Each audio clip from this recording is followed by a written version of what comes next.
দেখেন, বিএনপি কে নিয়ে না কিছু বলতে ইচ্ছা করে না। কেন যেন বিএনপি কে মনে হয় যে আওয়ামী লীগের খালতো ভাই। বরং কিছু কিছু সময় খালতো ভাই না, বরং আপন ভাই মনে হয়। আওয়ামী লীগের এমন কোন গুণ নাই যেটা বিএনপি অ্যাডপ্ট করে নাই। এমন কোন কাজ নাই যেটা হচ্ছে কি এখন বিএনপি করছে না।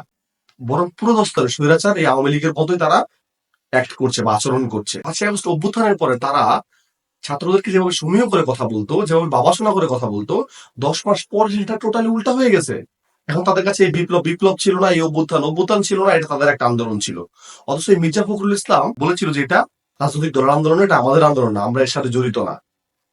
5ই আগস্টের পরে আমার মনে পড়ে রিজভী সাহেব কান্নাজড়িত কণ্ঠে বলেছিলেন যে এটা ছাত্রদের বিজয়, ছাত্রদের কারণে আমরা এত সুন্দর একটা স্বাধীনতা পেয়েছি।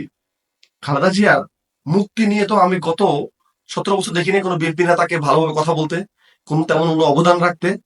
তাদের মাথার তাজ খালেদা জিয়া, তাদের নেত্রী, তিনি মাত্র 3 কোটি টাকা আত্মসাতের মামলায় জেল খেটেছেন। 3 কোটি টাকা আত্মসাৎ না কিন্তু ব্যাপারটা, জাস্ট এক ব্যাংক থেকে আরেক ব্যাংকে নিয়েছেন, তিনি খরচও করেন নাই।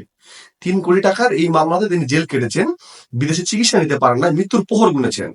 আর তার যে নেতা ফেতারা আছে, এখন যে নেতাগুলো আছে যারা মির্জা ফখরুল ইসলাম আলমগীর কিংবা হচ্ছে গিয়ে দুদু মিয়া, যে যারা আছে, এরা প্রত্যেকেই কিন্তু একাধিকবার করে বিদেশ ভ্রমণ করেছেন এবং স্বাস্থ্য চেক আপ করিয়েছেন। কেন তারা কি একটাবার বলতে পারলেন না যে হ্যাঁ, যতদিন পর্যন্ত নেত্রী বিদেশ যেতে না পারবে চিকিৎসার জন্য আমরা বিদেশ যাব না? কেউ তো বলেননি। আপনাদের মাথার তাজ যে সে হচ্ছে গিয়ে জেল কেটেছে, আর আপনারা হচ্ছে চিকিৎসার জন্য দেশের বাইরে দৌড়াইছেন। আপনারা কি সময় করবেন আন্দোলন? 16 বছর একটা বালুর ট্রাক সরাতে পারেন না, আপনারা আবার আন্দোলন করে হচ্ছে গিয়ে আপনারা শেখ হাসিনাকে বিদায় করছেন। আপনাদের মেজর হাফিজ কি বলছিল? মেজর হাফিজ সাহেব তো বলছিল যে আমরা যদি আরো 10 বছর আন্দোলন করতাম তাহলে সরকারকে নামাইতে পারতাম না। এগুলো আপনি ভুলে গেছেন। আপনাদের লজ্জা হওয়া উচিত।